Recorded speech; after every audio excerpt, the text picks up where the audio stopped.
प्रसन्न रही बुलाए।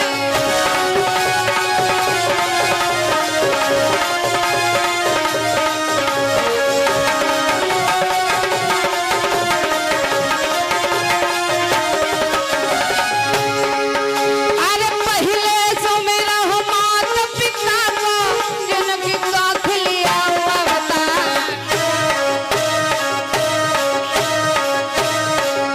अरे तो जैसो मेरा गुरु अपने को जिनने विद्या दे बताए।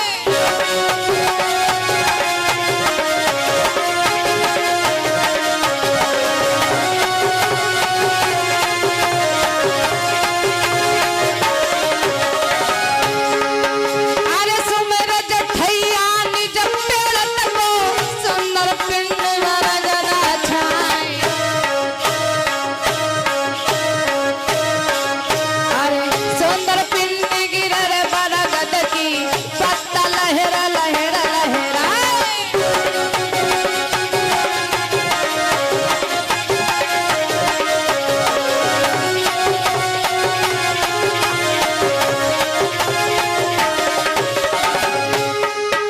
अरे सुमेर शीतल मैनपुरी की नदियाई सनकेरी मैदान।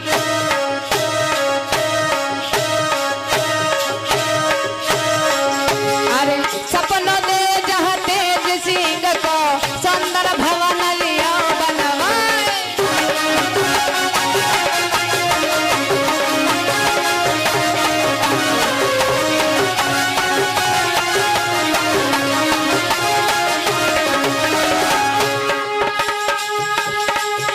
अरे आओ हो देवी स्वर्ग लोक से पूजा हंसा गिरे सवार।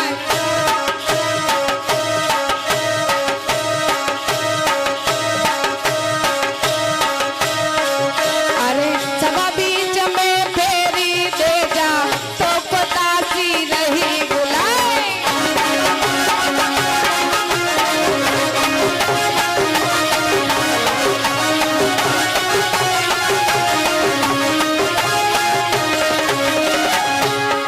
तो मेरी खप्पर भरने मात आज मेरे भज के आए गई हो।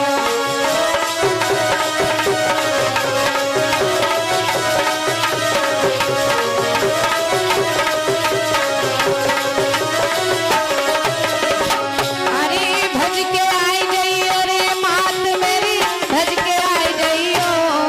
मेरे खप्पर भरने मात आज मेरे भज के आई गई हो। मेरे खप्पर भरने मात आज मेरे भज के आई गई हो। मेरे खप्पर भरने मात आज मेरे भज के आई गई हो। बोले जंगली माता की, बोले शेरा वाली मैया की। दादा हो रे जयकारा जोर से बोलते हैं नहीं, जोर से जयकारा बोलेंगे। और दीदी लोग गए तनिक मेहनत कर लियो सब जनी।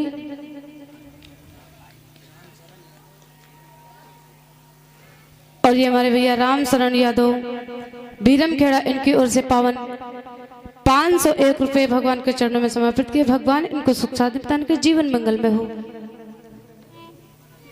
इसलिए आ जाएं, जोर से जयकारा लगाएंगे। और उसके बाद में भगवान की पावन चर्चा सभी भक्त बोलेंगे। बोले वृंदावन बिहारी लाल की।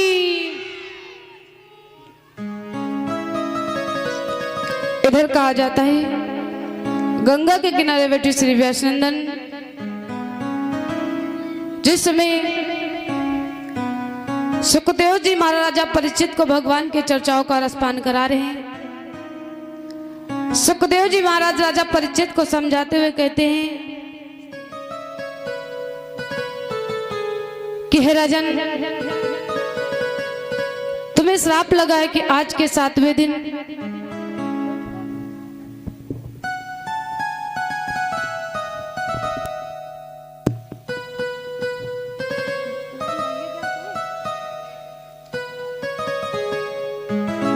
और ये हमारे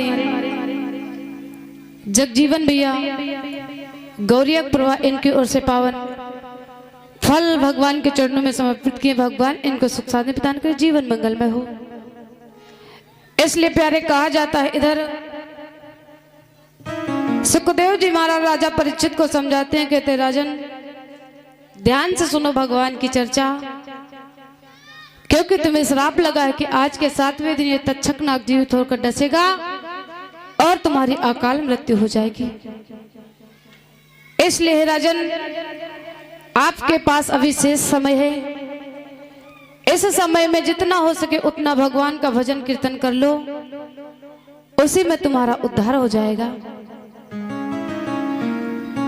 क्योंकि प्यारे कहा जाता है भगवान ने हमें मानव शरीर लेकर भेजा इस दुनिया में, तो नहीं ज्यादा तो थोड़ा बहुत तो भगवान का भजन कीर्तन कर लेना चाहिए। क्योंकि प्यारे कहा जाता है इंसान ना कुछ लेकर आता है और ना ही कुछ लेकर जाता है। इंसान अगर जन्म लेकर आता है तो अपने भाग्य को लेकर आता है और कर्मों को लेकर चला जाता है। कहा जाता है जो इंसान जैसा कर्म करता है उसी के अनुसार उसको वैसा फल भी मिलता है। इसलिए प्यारे कहा जाता है कि जो इस मानव जीवन में राम नाम का गुण गाता है, राम नाम का भजन कीर्तन करता है, तो जीवन में बहुत सुख पाता है, उसे किसी प्रकार का कष्ट नहीं होता है। इसलिए प्यारे कहा जाता है, आइए सभी भक्त बोलेंगे।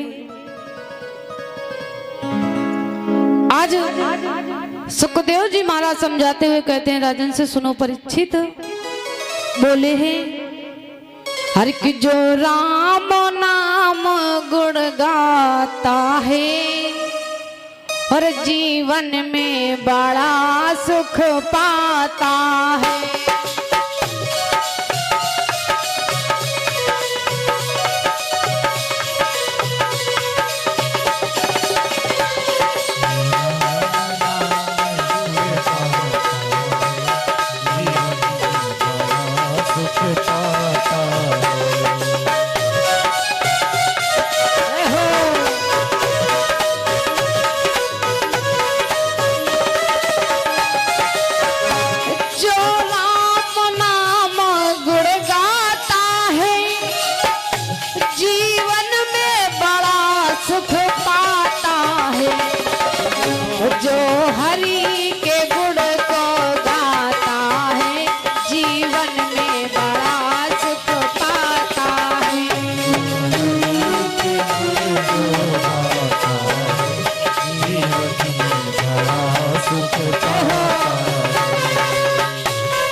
कहा जाता है एक कपड़े में दाग जो लग जाए वो साबुन से छूट जाता है।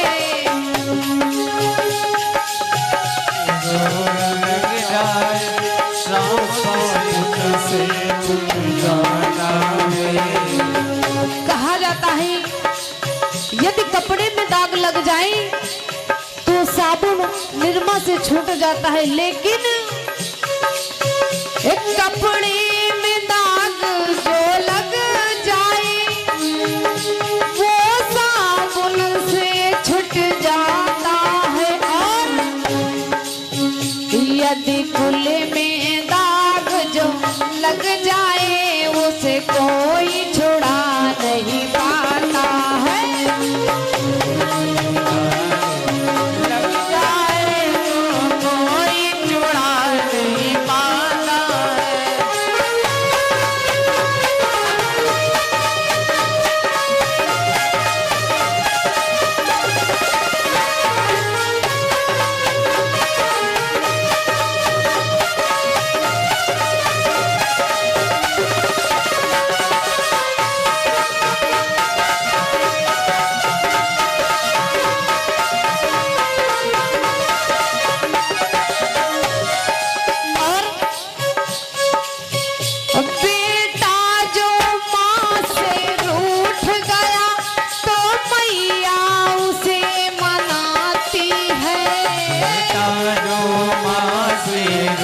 गया तो मैया उसे बनाती है। कहा जाता है यदि एक माँ से बेटा रूठ गया तो माँ बच्चे को मना लेती है, लेकिन बेटा जो माँ से रूठ गया तो मैया उसे मनाती है। बेटा रूठ गया तो मैया उसे मनाती है। जो मैया बेटे से रूठ गई उसे कोई मना नहीं पाता है। जो मैया बेटे से रूठ गई वो उसे मना नहीं पाता है।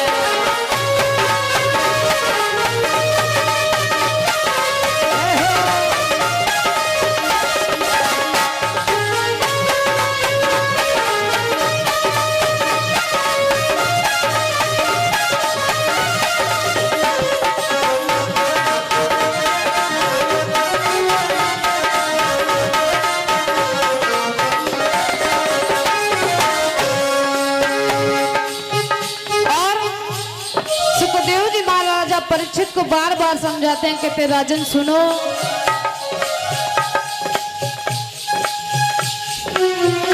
जो सर से साड़ी फिसल गई उस नारी तुरंत संवार रही।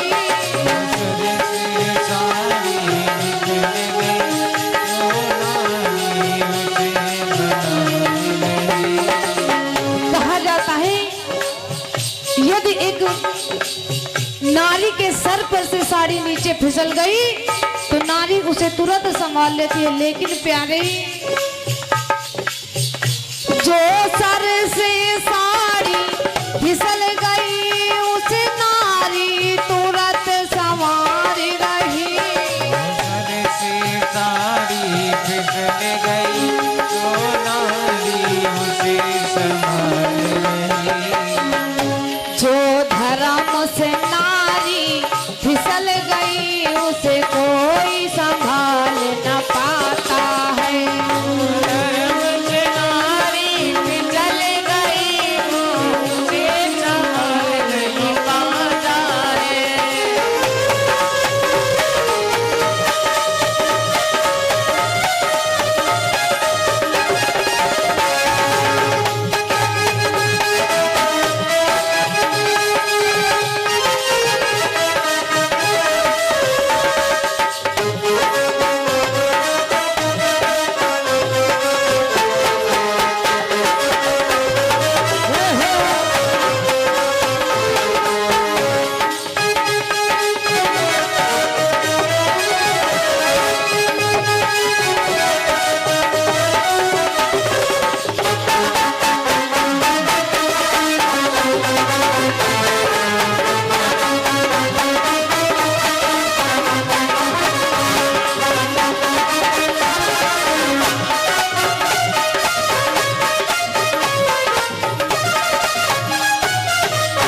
जो राम नाम गुण गाता है जीवन में बड़ा सुख पाता है। जो राम नाम गुण गाता है जीवन में बड़ा सुख पाता है। जो राम नाम गुण गाता है जीवन में बड़ा सुख पाता है। जो हरि के गुण को गाता है जीवन में बड़ा सुख पाता है। जो राम नाम गुण गाता है जीवन में बड़ा सुख पाता है। जो राम नाम गुण गाता है जीवन में बड़ा सुख पाता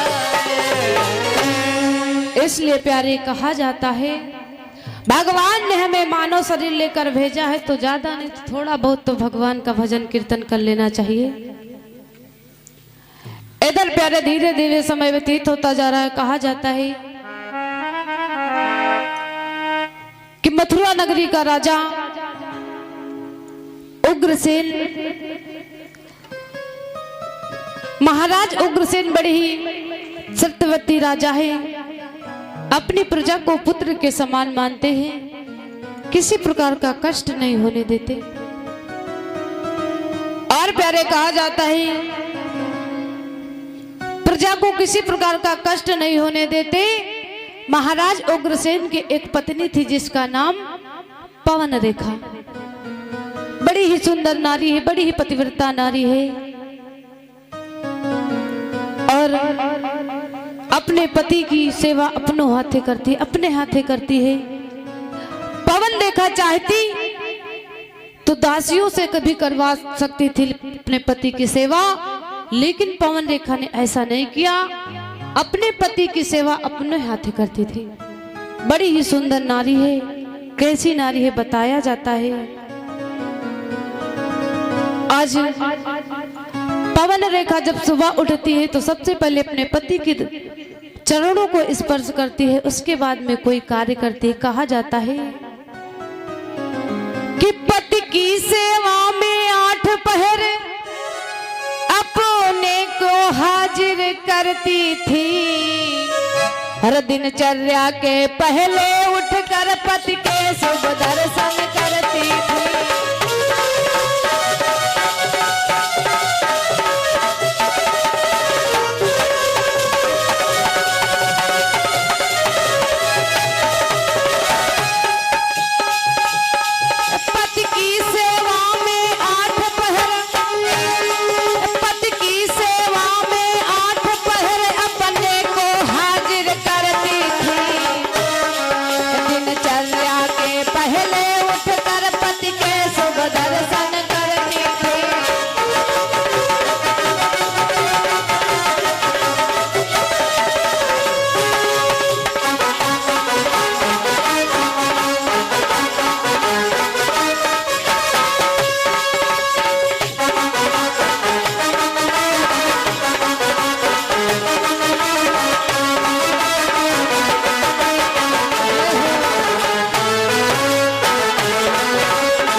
कहा जाता है कि पवन रेखा अपने पति के चरणों को स्पर्श करती, उसके बाद में कोई कार्य करती। अच्छा ये बताओ हमारी माताएं बहनें कितने लोग अपने पति के चरणों को स्पर्श करती हैं? सच बोलना, जितनी माताएं अपने पति के चरणों को छूती हैं हाथ उठाएं। देखो बेइज्जती का सवाल है, आज पता चल जाए कि बीरमखेड़ा रुकनापुर कितनी माताएं अपने पति के पैरों को छूती और झूठे बोले ना, कोई नहीं छूता। हाय दादा, कोई छूता ही नहीं। एक कारण और भी हो सकता है, अगर जरूरी नहीं कि पत्नियां पैर क्यों नहीं छूती है, कारण होता है रोज पति महाराज रोज सुबह शाम लगाए गाँव डंडा लाठी चलावे तो का पत्नी ऐसे न पाए छुई लिया है दादा, छुई है वो तो दिन रात गरिए है, वो कहूँ चला जाता है 2-4 दिन का तो ठीक रहे। हमने उस दिन भी बताया था कि यदि अपनी पत्नियों को सीता बनाना चाहते हो तो सबसे पहले अपने को राम बनाना पड़ेगा, तब आपकी पत्नी सीता बन पाएगी। लेकिन ऐसा नहीं है, हमारी माताओं बहनों को चाहिए कितना भी पति खराब क्यों ना हो, उनका एक यही कर्तव्य है कि सुबह उठे तो सबसे पहले अपने पति के चरणों को स्पर्श करें, उसका पुण्य आपको मिलेगा। बाकी पति तुम्हारे साथ क्या कर रहा है उसका भी पुण्य उसको मिलेगा। देखिए पहले की जो माताएं थी, जो यहाँ बूढ़ी दादियां बैठी होंगी, अम्मा लोग बैठी हुई, उनका पता हुई, अपने पति की सेवा अपने हाथ करती थी और सास ससुर की भी सेवा करती थी। और अब तो दादा जो मॉडल जमाना चला है ना, सास बहुरिया बनना चाहती और बहुरिया कहो सास बना दिए। खैर माता यहाँ अगर कोने मात सास हुई है तो गरियायो न हम का चली जावत चाह जत्ता गरियायो। इसलिए प्यारे कहा जाता था कि पहले की माताएं अपने सास ससुर को पूजती थी, बाहर पूजने के लिए पूजा करने के लिए नहीं जाती, ना मंदिर मस्जिद कहीं भी नहीं जाती थी। स्वयं अपने घर में सास ससुर और अपनी पति की पूजा करती थी। लेकिन जो आज का मॉडल जमाना चला है उनसे कहा दीदी घर में अपने सास ससुर का पूज लियो तो कहीं हाँ तुमका पता है वो बुढ़ेवा रोज